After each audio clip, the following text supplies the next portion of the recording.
Men simply don't think. And it's about this that I want to talk with you.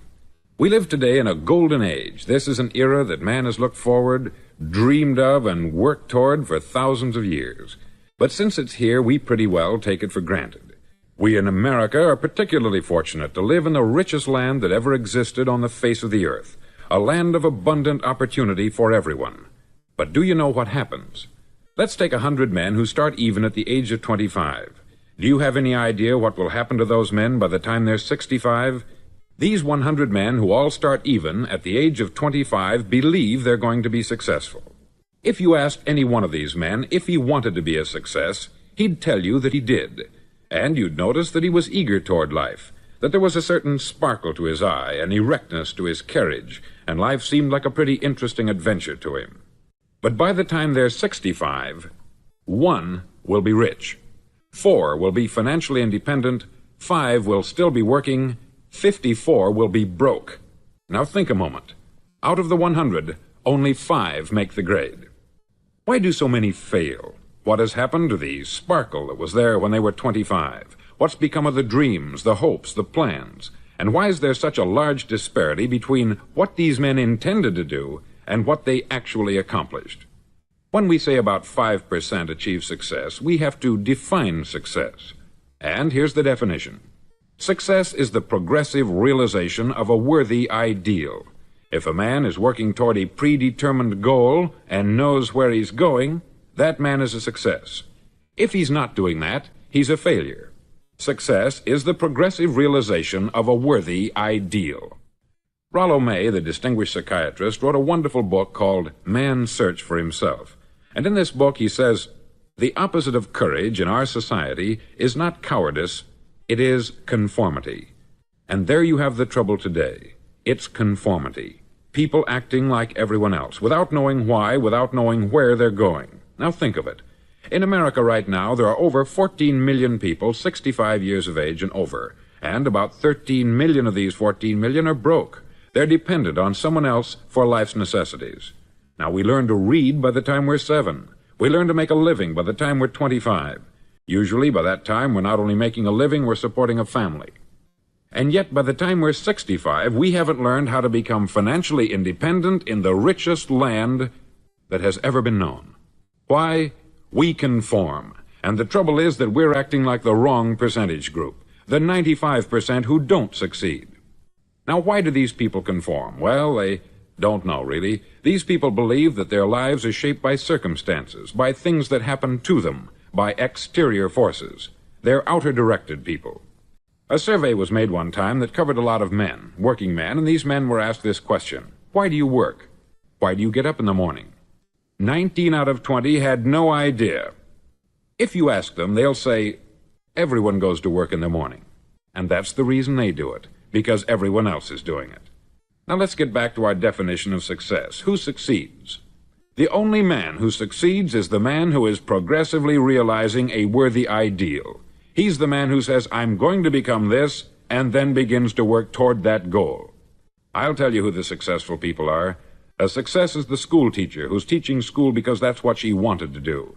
The success is the woman who's a wife and mother because she wanted to become a wife and mother and is doing a good job of it. The success is the man who runs the corner gas station because that's what he wanted to do. The success is the successful salesman who wants to become a top-notch salesman and grow and build with his organization. A success is anyone who is doing deliberately a predetermined job because that's what he decided to do deliberately. But only 1 out of 20 does that. That's why today there isn't really any competition, unless we make it for ourselves.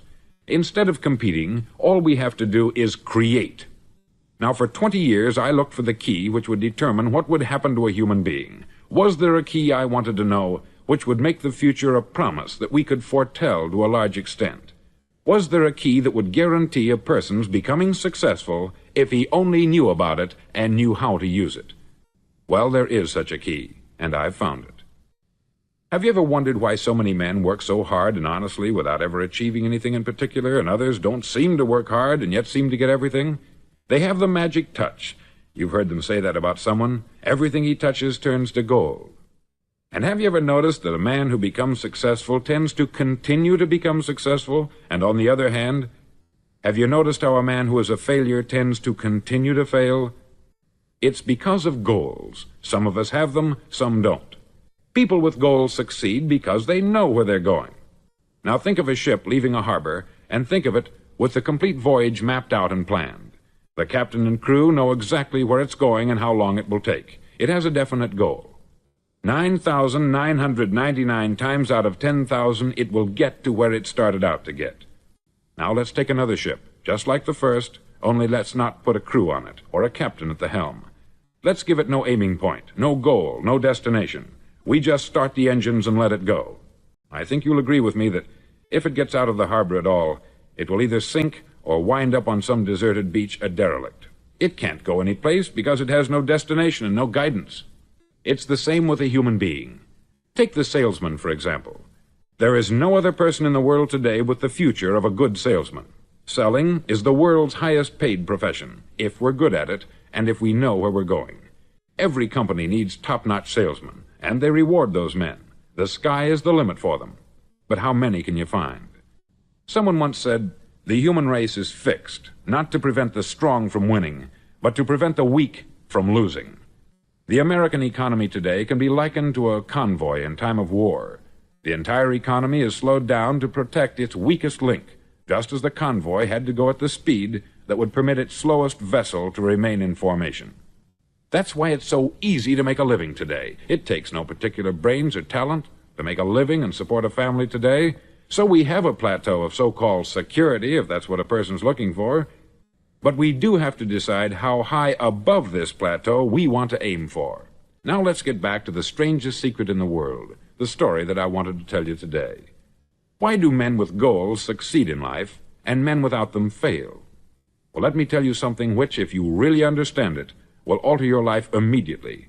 If you understand completely what I'm going to tell you from this moment on, your life will never be the same again. You'll suddenly find that good luck just seems to be attracted to you. The things you want just seem to fall in line. And from now on, you won't have the problems, the worries, the gnawing lump of anxiety that perhaps you've experienced before. Doubt, fear, well, they'll be things of the past. Here's the key to success, and the key to failure. We become what we think about. Now let me say that again. We become what we think about.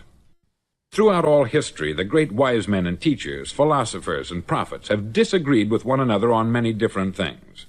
It is only on this one point that they are in complete and unanimous agreement. Listen to what Marcus Aurelius, the great Roman emperor, said. He said, "A man's life is what his thoughts make of it." Disraeli said this, "Everything comes if a man will only wait. I have brought myself by long meditation to the conviction that a human being with a settled purpose must accomplish it, and that nothing can resist a will that will stake even existence for its fulfillment." Ralph Waldo Emerson said this, "A man is what he thinks about all day long." William James said, "The greatest discovery of my generation is that human beings can alter their lives by altering their attitudes of mind." And he also said, "We need only in cold blood act as if the thing in question were real, and it will become infallibly real by growing into such a connection with our life that it will become real. It will become so knit with habit and emotion that our interest in it will be those which characterize belief." He also said this, "If you only care enough for a result, you will almost certainly attain it. If you wish to be rich, you will be rich. If you wish to be learned, you will be learned. If you wish to be good, you will be good. Only you must then really wish these things, and wish them exclusively, and not wish at the same time 100 other incompatible things just as strongly." In the Bible you read, in Mark 9:23, "If thou canst believe, all things are possible to him that believeth." Dr. Norman Vincent Peale said this, "This is one of the greatest laws in the universe. Fervently do I wish I had discovered it as a very young man. It dawned upon me much later in life, and I've found it to be one of the greatest, if not my greatest discovery outside of my relationship to God. And the great law, briefly and simply stated, is that if you think in negative terms, you'll get negative results. If you think in positive terms, you will achieve positive results. That is the simple fact which is at the basis of an astonishing law of prosperity and success. In 3 words, believe and succeed. William Shakespeare put it this way: "Our doubts are traitors, and make us lose the good we oft might win, by fearing to attempt." George Bernard Shaw said, "People are always blaming their circumstances for what they are. I don't believe in circumstances. The people who get on in this world are the people who get up and look for the circumstances they want, and if they can't find them, make them." Well, it's pretty apparent, isn't it? And every person who discovered this for a while believed that he was the first one to work it out. We become what we think about. Now, it stands to reason that a person who's thinking about a concrete and worthwhile goal is going to reach it, because that's what he's thinking about. And we become what we think about. Conversely, the man who has no goal, who doesn't know where he's going, and whose thoughts must therefore be thoughts of confusion and anxiety and fear and worry, becomes what he thinks about. His life becomes one of frustration, fear, anxiety, and worry. And if he thinks about nothing, he becomes nothing. Now, how does it work? Why do we become what we think about? Well, I'll tell you how it works as far as we know. Now, to do this, I want to tell you about a situation that parallels the human mind. Suppose a farmer has some land, and it's good, fertile land. Now, the land gives the farmer a choice. He may plant in that land whatever he chooses. The land doesn't care. It's up to the farmer to make the decision. Now, remember, we're comparing the human mind with the land, because the mind, like the land, doesn't care what you plant in it. It will return what you plant, but it doesn't care what you plant. Now, let's say that the farmer has 2 seeds in his hand. One is a seed of corn, the other is nightshade, a deadly poison. He digs 2 little holes in the earth, and he plants both seeds, one corn, the other nightshade. He covers up the holes, waters, and takes care of the land, and what will happen? Invariably, the land will return what is planted. As it's written in the Bible, "As ye sow, so shall ye reap." Remember, the land doesn't care. It will return poison in just as wonderful abundance as it will corn. So up come the 2 plants, one corn, one poison. Now, the human mind is far more fertile, far more incredible and mysterious than the land, but it works the same way.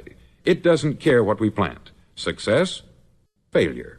A concrete, worthwhile goal, or confusion, misunderstanding, fear, anxiety, and so on. But what we plant, it will return to us. You see, the human mind is the last great unexplored continent on the earth. It contains riches beyond our wildest dreams. It will return anything we want to plant. Now, you might say, well, if that's true, why don't people use their minds more? Well, I think they've figured out an answer to that, too. Our mind comes as standard equipment at birth. It's free, and things that are given to us for nothing we place little value on. Things that we pay money for, we value. The paradox is that exactly the reverse is true. Everything that's really worthwhile in life came to us free. Our mind, our soul, our body, our hopes, our dreams, our ambitions, our intelligence, our love of family and children and friends. All these priceless possessions are free, but the things that cost us money are actually very cheap and can be replaced at any time. A good man can be completely wiped out and make another fortune. He can do that several times. Even if our home burns down, we can rebuild it, but the things we got for nothing, we can never replace. The human mind isn't used merely because we take it for granted. Familiarity breeds contempt. It can do any kind of job we assign to it, but generally speaking, we use it for little jobs instead of big, important ones. Universities have proved that most of us are operating on about 10% of our abilities. Decide now, what is it you want? Plant your goal in your mind. It's the most important decision you'll ever make in your entire life. Do you want to be an outstanding salesman, a better worker at your particular job? Do you want to go places in your company, in your community? All you've got to do is plant that seed in your mind. Care for it. Work steadily toward your goal, and it will become a reality. It not only will, there's no way that it cannot. You see, that is a law, like the laws of Sir Isaac Newton, the laws of gravity. If you get on top of a building and jump off, you'll always go down. You'll never go up. And it's the same with all the other laws of nature. They always work. They're inflexible. Think about your goal in a relaxed, positive way. Picture yourself in your mind's eye as having already achieved this goal. See yourself doing the things you will be doing when you've reached your goal. Ours has been called the phenobarbital age, the age of ulcers and nervous breakdowns. At a time when medical research has raised us to a new plateau of good health and longevity, far too many of us worry ourselves into an early grave trying to cope with things in our own little personal ways, without learning a few great laws that will take care of everything for us. These things we bring on ourselves through our habitual way of thinking. Every one of us is the sum total of his own thoughts. He is where he is because that is exactly where he really wants to be, whether he'll admit that or not. Each of us must live off the fruit of his thoughts in the future, because what you think today and tomorrow, next month and next year, will mold your life and determine your future. You're guided by your mind. I remember one time I was driving through Arizona and I saw one of those giant earth-moving machines roaring along the road at about 35 miles an hour with what looked like 20 tons of dirt in it, a tremendous, incredible machine, and there was a little man perched way up on top with the wheel in his hands guiding it. And as I drove along, I was struck by the similarity of that machine to the human mind. Just suppose you're sitting at the controls of such a vast source of energy. Are you going to sit back and fold your arms and let it run itself into a ditch? Or are you going to keep both hands firmly on the wheel and control and direct this power to a specific, worthwhile purpose? It's up to you. You're in the driver's seat. You see, the very law that gives us success is a two-edged sword. We must control our thinking. The same rule that can lead a man to a life of success, wealth, happiness, and all the things he's ever dreamed of for himself and his family, that very same law can lead him into the gutter. It's all in how he uses it, for good or for bad. This is the strangest secret in the world. Now, why do I say it's strange, and why do I call it a secret? Actually, it isn't a secret at all. It was first promulgated by some of the earliest wise men, and it appears again and again throughout the Bible. But very few people have learned it, understand it. That's why it's strange, and why, for some equally strange reason, it virtually remains a secret. I believe that you could go out and walk down the main street of your town and ask one man after another what the secret of success is, and you probably wouldn't run into one man in a month who could tell you. Now, this information is enormously valuable to us, if we really understand it and apply it. It's valuable to us not only for our own lives, but the lives of those around us, our family, employees, associates, and friends. Life should be an exciting adventure. It should never be a bore. A man should live fully, be alive. He should be glad to get out of bed in the morning. He should be doing a job he likes to do because he does it well. One time I heard Grove Patterson make a speech, the editor-in-chief of the Toledo Daily Blade, and as he concluded his speech, he said something that I've never forgotten. He said something like this: "My years in the newspaper business have convinced me of several things, among them that people are basically good, and that we came from someplace, and we're going someplace. So we should make our time here an exciting adventure. The architect of the universe didn't build a stairway leading nowhere." And the greatest teacher of all, the carpenter from the plains of Galilee, gave us the secret time and time again. As ye believe, so shall it be done unto you. I've explained the strangest secret in the world and how it works. Now I want to explain how you can prove to yourself the enormous returns possible in your own life by putting this secret to a practical test. I want you to make a test that will last 30 days. Now, it isn't going to be easy. If you'll give it a good try, it will completely change your life for the better. Back in the 17th century, Sir Isaac Newton, the English mathematician and natural philosopher, gave us some natural laws of physics which apply as much to human beings as they do to the movement of bodies in the universe. Now, one of these laws is that for every action, there is an equal and opposite reaction. Simply stated, as it applies to you and me, it means we can achieve nothing without paying the price.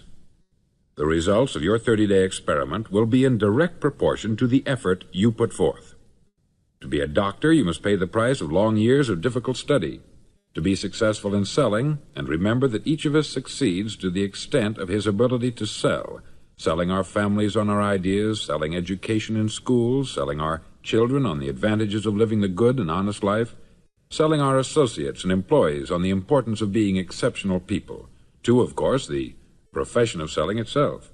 But to be successful in selling our way to the good life, we must be willing to pay the price. Now, what is that price? Well, it's many things. First, it's understanding emotionally, as well as intellectually, that we literally become what we think about, that we must control our thoughts if we're to control our lives. It's understanding fully that, as ye sow, so shall ye reap. Secondly, it's cutting away all the fetters from the mind and permitting it to soar as it was divinely designed to do. It's the realization that your limitations are self-imposed, and that the opportunities for you today are enormous beyond belief. It's rising above narrow-minded pettiness and prejudice. Thirdly, to use all your courage to force yourself to think positively on your own problem, to set a definite and clearly defined goal for yourself, to let your marvelous mind think about your goal from all possible angles, to let your imagination speculate freely upon many different possible solutions, to refuse to believe there are any circumstances sufficiently strong to defeat you in the accomplishment of your purpose, to act promptly and decisively when your course is clear, and to keep constantly aware of the fact that you are, at this moment, standing in the middle of your own acre of diamonds, as Russell Conwell used to point out. Fourth, save at least 10% of what you earn. It's also remembering that no matter what your present job, it has enormous possibilities if you're willing to pay the price. Now let's just go over the important points in the price each of us must pay to achieve the wonderful life that can be ours. It is, of course, worth any price.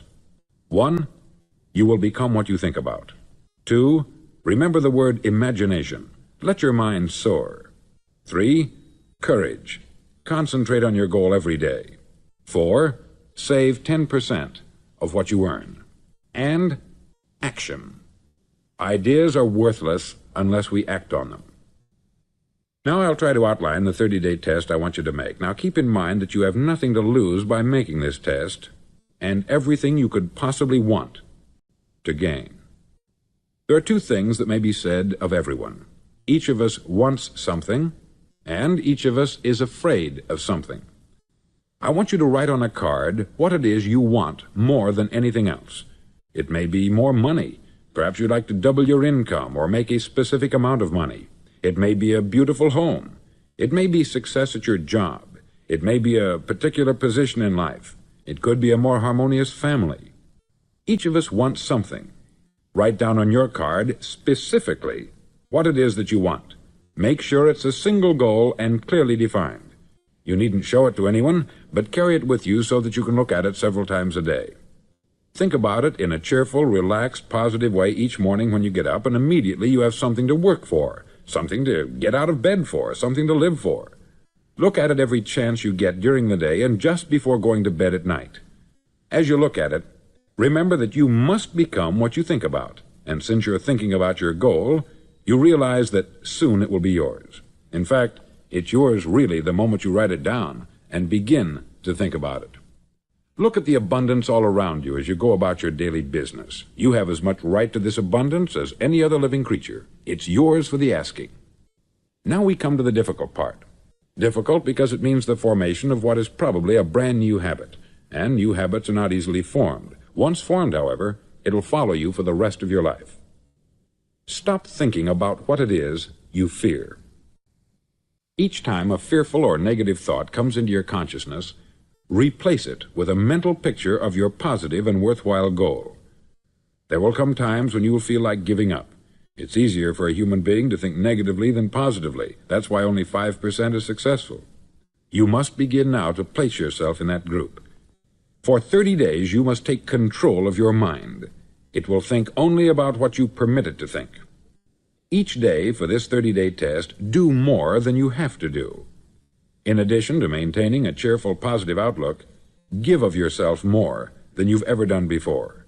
Do this knowing that your returns in life must be in direct proportion to what you give. The moment you decide on a goal to work toward, you're immediately a successful person. You're then in that rare and successful category of people who know where they're going. Out of every 100 people, you belong to the top 5. Don't concern yourself too much with how you're going to achieve your goal. Leave that completely to a power greater than yourself. All you have to do is know where you're going. The answers will come to you of their own accord. Remember these words from the Sermon on the Mount, and remember them well. Keep them constantly before you this month of your test. Ask, and it shall be given you. Seek, and ye shall find. Knock, and it shall be opened unto you. For every one that asketh receiveth, and he that seeketh findeth, and to him that knocketh it shall be opened. It's as marvelous and as simple as that. In fact, it's so simple that in our seemingly complicated world it's difficult for an adult to understand that all he needs is a purpose and faith. For 30 days, do your best. If you're a salesman, go at it as you've never done before, not in hectic fashion, but with the calm, cheerful assurance that time well spent will give you the abundance in return you deserve and want. No matter what your job, do it as you've never done it before for 30 days. And if you've kept your goal before you every day, you'll wonder and marvel at this new life you've found.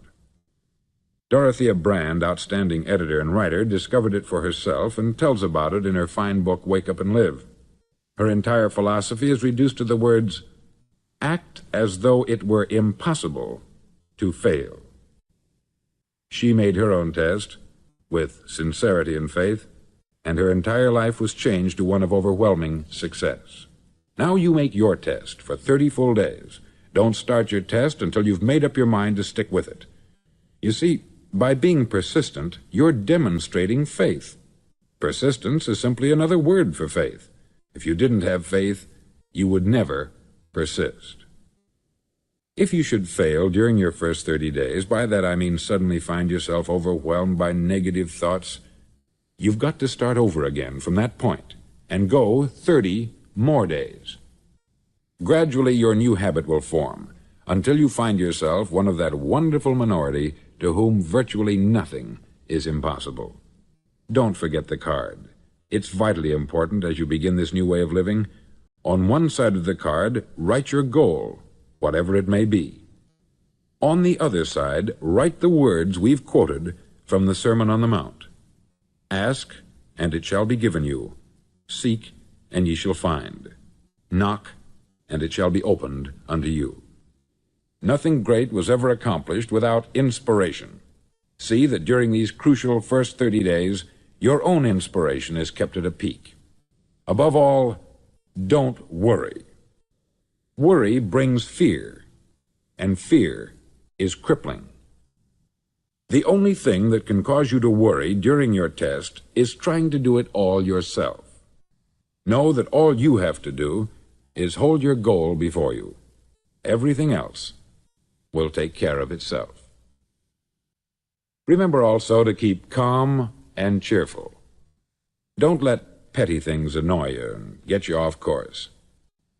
Now, since making this test is difficult, some may say, well, why should I bother? Well, look at the alternative. No one wants to be a failure. No one really wants to be a mediocre individual. No one wants a life constantly filled with worry, fear, and frustration. Therefore, remember that you must reap that which you sow. If you sow negative thoughts, your life will be filled with negative things. If you sow positive thoughts, your life will be cheerful, successful, and positive.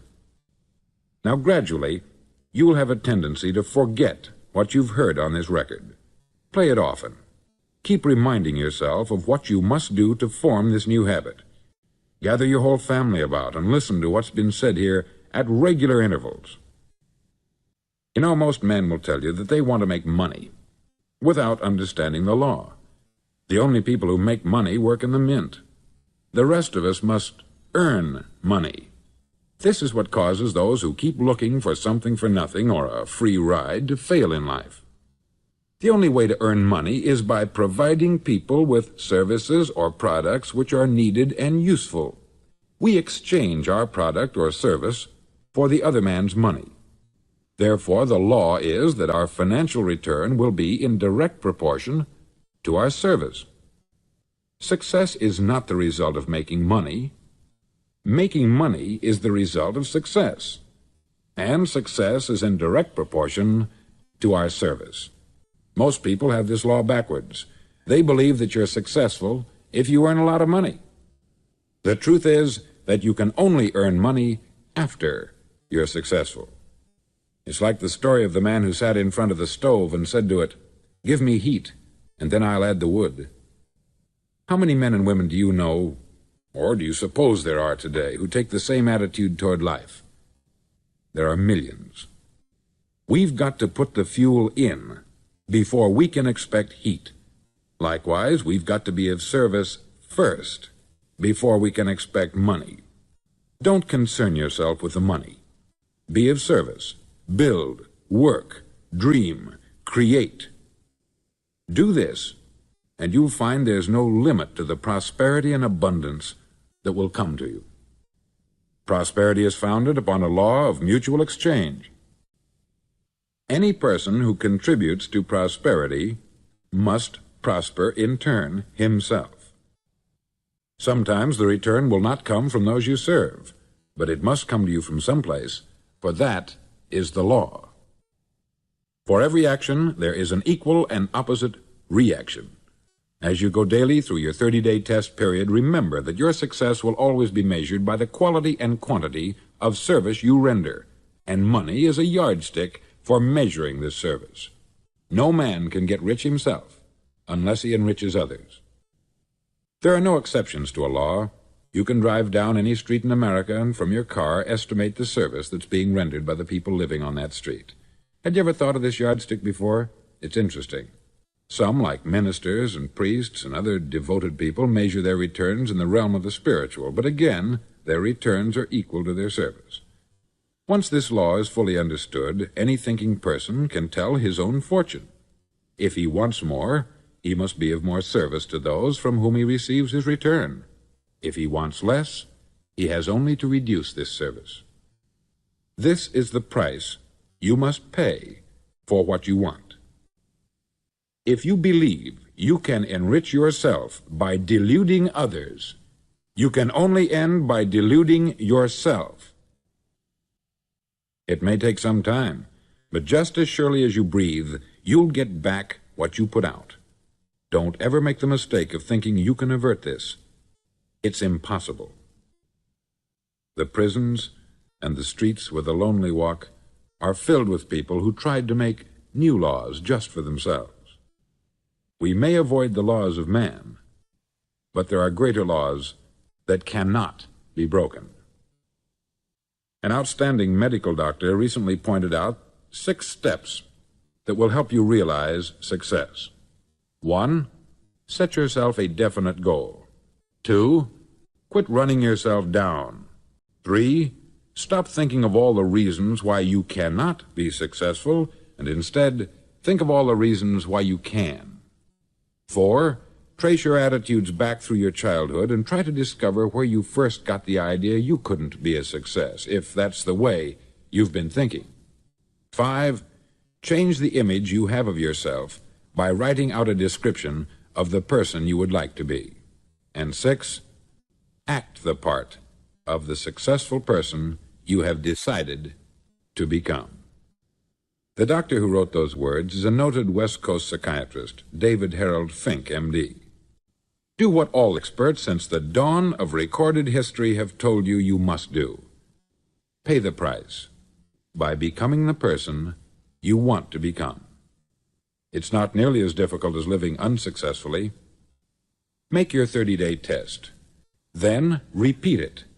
Then repeat it again. Each time it will become more a part of you until you'll wonder how you could ever have lived any other way. Live this new way, and the floodgates of abundance will open and pour over you more riches than you may have dreamed existed. Money? Yes, lots of it. But what's more important, you'll have peace.